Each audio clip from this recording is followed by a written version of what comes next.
24 na araw na lang bago ang eleksyon 2025 at masugid ang panunuyo ng mga kandidato sa pagkasenador sa iba't ibang bahagi ng bansa.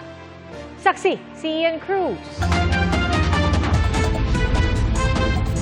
Tamang paggamit ng pondo ang binigyang diin ni Senador Francis Tolentino sa Cavite.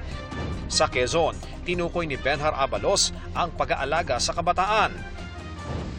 Isinulong ni Jerome Adoni sa Zambales ang aumento sa sahod. Makataong jeepney modernization ang isinulong ni Bam Aquino sa Batangas.